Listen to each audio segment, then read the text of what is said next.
스님께서 그 열반에 드시던 그 93년 그 무렵에 스님께서 여러 가지 일들을 하셨던데요.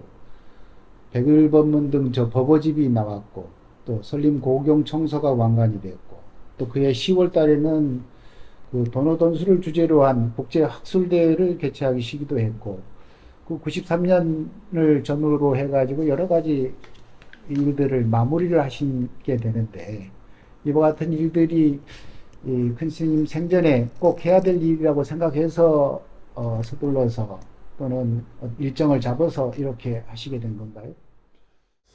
저로서는 스님께서 93년 11월 3일에 4일에 이제 열반에 드신다는 것은 전혀 제 그 상식이나 그 의식 속에서는 없었고, 근데 지금 이제 열거하는 여러 가지 일들을 이제 해오고 있는데, 또 이 경우 저 경우 또 이 산 저 산을 다니다가 보니까 스님에 관계되는 모든 일들은 스님 생전에 마쳐야지. 스님 일을 스님 생전에 마치지 못하면 그것이 이제 스님의 그 재산으로 저작으로 이제 학계에서 인정받기 어렵다는 그 주변의 말씀들이 계셨습니다. 그러니까 저도 그 스님의 그 백일 법문을 녹취록으로 해서 뭐 종이에 기록만 했지 그거 책 만든다는 생각은 못하고 있다가 이런저런 이야기를 들으면서 84년부터 해서 자기를 바로 봅시다.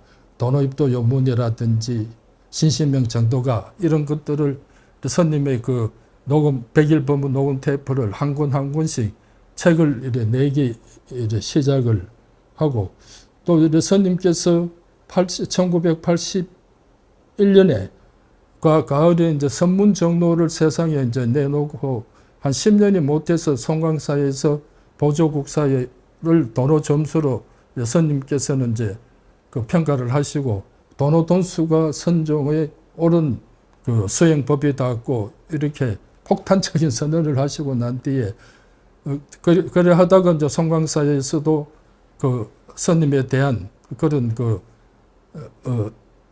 보조국사에 대한 그런 반격이 틀렸다는 그런 학회를 발표도 하게 되고 해서 한 10년 지나고부터 돈점 논쟁이 한국 사회에서 불교 사회에서 이제 본격적으로 시행이 되게 됩니다.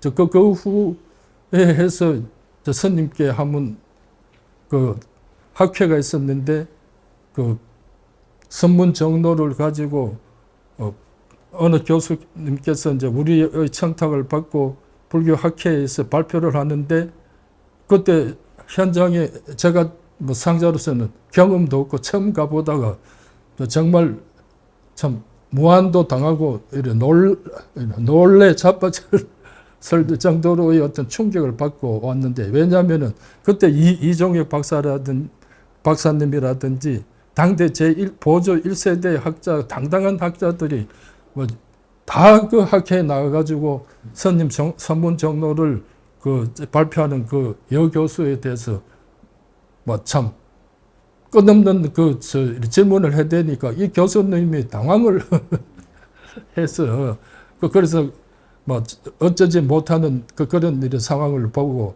그 스님께 돌아와서 말씀을 올렸습니다. 스님 서울 가니까 전부 다 도노 점수 파지. 도노 돈수는 아무도 없고, 도노 돈수는 행사 안에서만 뱅글거리지 행사 단문을 넘어갈 수가 없는 그런 현상입니다.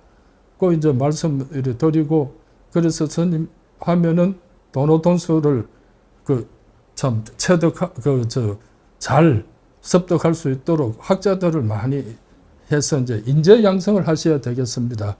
그 말씀드렸다가 스님한테 양쪽 뺨을 실컷 두 짝씩 불나게 얻어맞고 내가 인재 양성을 안 했다 이 말이가 이놈아 하고 야단을 이렇게 맞고, 그리고 다시 내 방에 들어오지 말라고 쫓겨나고 한 일주일 동안 이렇게 스님 방해를 접근을 못하다가 일주일 뒤에 부르신다 해서 오늘은 가면 또 어떻게 털줄까 하고 그 참 조심조심해서 가서 스님께 드린 말씀이, 그 스님 지금 우리가 그 인재를 양성해서 언제 뭐 시절이 또 그 도노 돈수의 시절을 맞이할 줄 모르면은 고불고조들께서 그 지어놓은 저술 중에서 그 도노돈수 사상을 주장하신 어른들의 책을 번역하면 어떻겠습니까?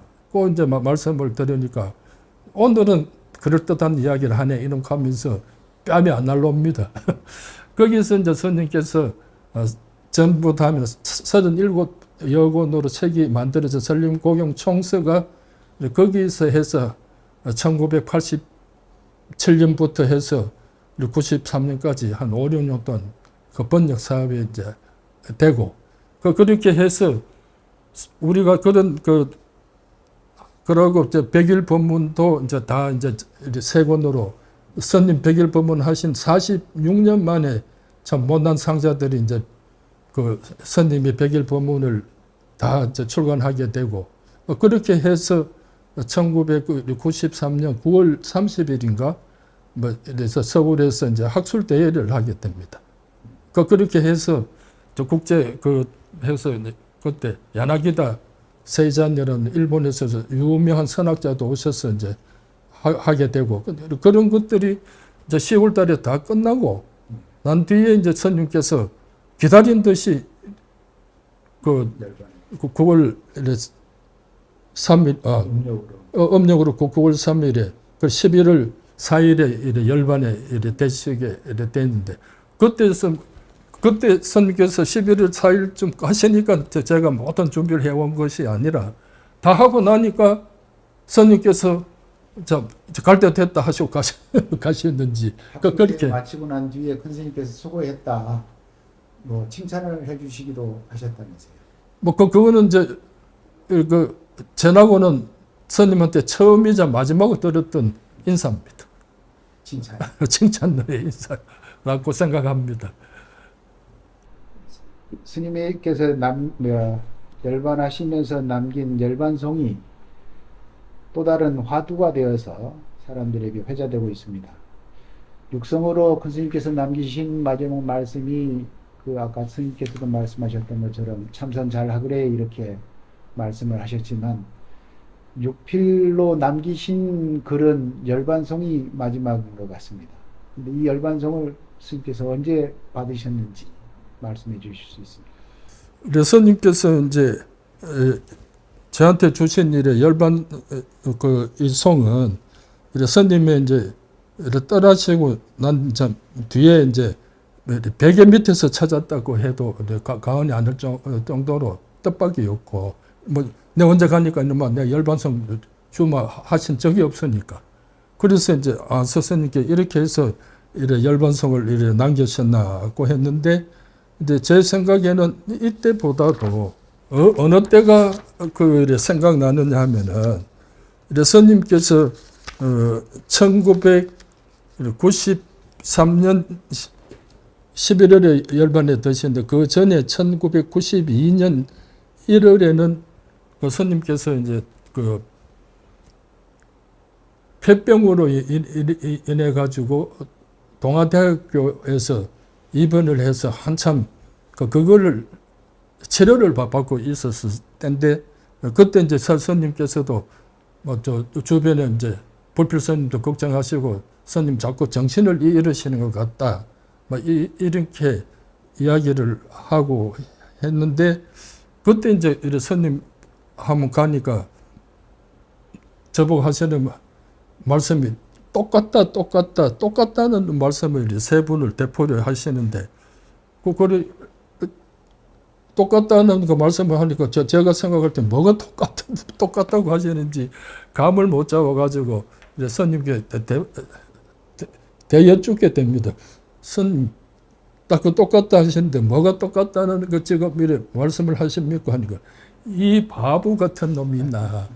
내가 지금 젊었을 때의 이제 수행할 때나 한참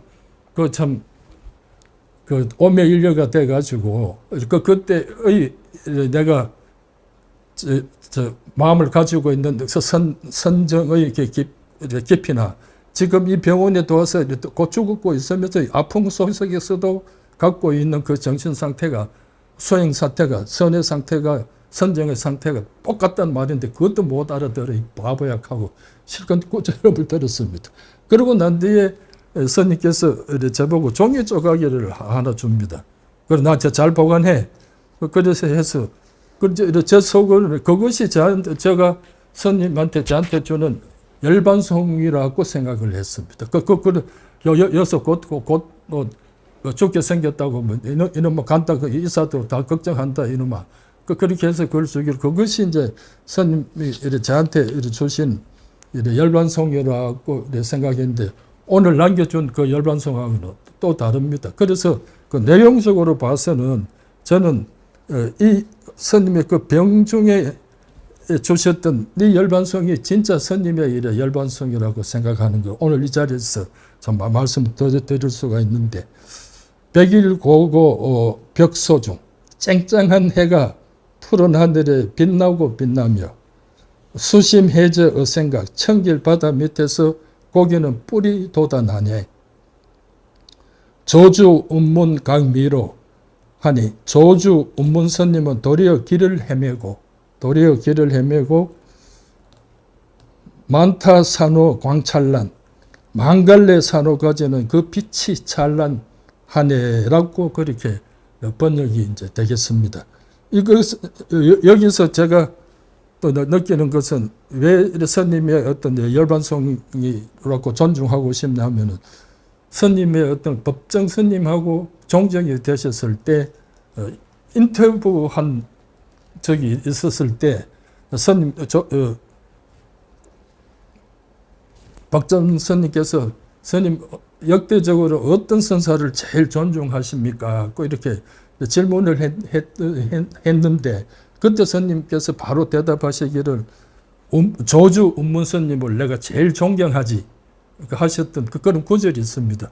그 구절이 생각나면서 당신이 가장 존경했던 조주 운문 스님도 이제는 도리어 길을 헤매고 있는 분이라고 표현하고 있으니까 스님의 지금 어떤 그 깨달음의 자세, 마음 심적 참 수행의 자세에서는 좀 그 어른한테도 참 지고 싶지 않는 오히려 더 참 내가 더 우월하지 하는 이런 만족감을 이렇게 가지고 이렇게 계셨다는 생각이 들어서 이것이 가장 스님의 참 단적인 돌아가시기 전에 당신의 그 열반송이 되어야 되지 않겠나 이렇게 하는데 1년 한 10개월 뒤에 돌아가시게 나니까 이건 그냥 병중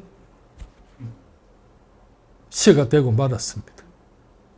저도 그 동아대 병상에서 쓰셨다고 하는 그 개성 6필 그 필책을 본 적이 있는데요. 그 필책을 보면은 되게 그 기력이 없으신 상태에서 쓰신 게 아닌가 생각이 들 만큼. 근데 그 보면은 제일 끝그 하태 그 광찬란하는 그거를 한문으로 못 써서 한글로 써놓으셨습니다. 그만큼 그때 기력이 떨어 그렇습니다. 예방할 수도 있었겠다. 스님으로서는 이제 뭐 이거 내가 끝이가 싶어서 그렇게 고이 써놨다가 저를 이렇게 주신 그 참 열반성이 아닌가 생각을 합니다. 큰 스님의 유훈이 무엇이라고 생각하고 계신지 그 여쭙고 싶은데요. 큰 스님께서 열반에 드시기 뭐 지금 동아대 병원에 입원하신 것도 열반에 드시기 1년 반 뭐 1월달 93년 1월이면 한 1년 10개월 전쯤 될 것 같은데요. 그 무렵에 큰 스님께서 주로 하신 말씀이라든지 뭐 이런 것을 통해서 스님께서 남기고 싶은 말씀들을 하셨을 것 같은데요. 그런데 이제 스님께서 아까 앞에서도 말씀 올렸지만은 스님께서 이제 참 몸도 못 건지시고 뭐 요새 주변에서 보듯이 그것도 그참 뭐 죽을 환경에 처해 있는 노인들 같은 모습을 가지고 계셨으면은 그 걱정도 많이 하고 또 뭘 부족합니까? 뭘 해드립니까? 이런 것도 여쭐 수 있는데 그런 거 없이 그 생활에는 전혀 변함이 없으시니까 그것을 이제 느낄 수 없고 말씀 속에서 이제 나가 간다 이제 뭐 이제 너한테 너무 애를 끼치는 것 수고를 많이 끼치는 것다 하시는 말씀은 전혀 안 쓰시던 말씀이시니까 좀 기분은 세하게 들리지만은 그런다고 내가 뭐 간다 임마 하시는 말씀으로는 해석이 안 되고 그래도 오래오래 계시겠지 하는 그런 뭐 희망감 속에 저는 모시고 살았다. 그래서 스님의 떠나심에 대해서 이렇게 주변에 스님 묻듯이 그리 자세한 그 뭐 3개월 전에 6개월 전에 이렇게 자세한 그런 어떤 분위기는 저는 느끼지 못하고 살았다. 이렇게 말씀드릴 수 있겠습니다. 그렇게 해서 큰 스님의 열반을 맞이하셨다고 그러면 스님께서 이제 정말로 입적을 하셨을 때 여러 가지로 당황하셨을 수도 있겠다 이런 생각이 드는데요. 큰 스님 열반하신 바로 후에 어떤 조치들이 취해지고 또 그 상황 그 무렵에 또 기억나는 일들이 있으시면 좀 들려주시죠. 그래서 이제 스님께서 아침에 열반 드시고 산중에서 이제 108 타종이 이제 울려지고 하니까 산중이 정말로 참 뭐 일시의 침묵으로 이렇게 빠지고 또 일부분 뭐 스님들 큰 스님에 대한 지극한 일에 정이 이제 깊은 이런 분들의 어떤 뭐 참 그것은 각 암자에서의 어떤 그런 그 울음소리에 들어 거치지 뭐 않게 되고 뭐 그렇게 하는 중에서 저로서도 산중에서 이 장례식을 어떻게 할 것인가 이렇게 했는데 그 1년 5개월 그리고 한 1년 9개월 전인가 이제 자원 큰스님께서 먼저 열반에 드셨습니다. 자원 스님께서 열반에 드셨는데 자원 스님께서 그리고 먼저 열반에 드시면서 그때의 어떤 그 장례 절차라든가 형식 이런 것들을 그대로 스님께 옮겨온 셈입니다. 왜냐하면 자원 스님께서도 행사에서도 가장 오래된 어른 스님이시고 또 조계종에서도 정계사로서의 훌륭한 일을 해오셨기 때문에 아주 큰 존경을 받고 이렇게 계셨던 어른이께서 가시니까 이제 며칠장 할 것이냐, 며칠장 할 것이냐 이런 이제 문제들이 생기고 보통 뭐 가정에서는 뭐 요새는 뭐 1일장도 하고 2일장도 한다는데 3일장이고 또 이런 절집에서는 보통 이제 5일장으로 해왔습니다.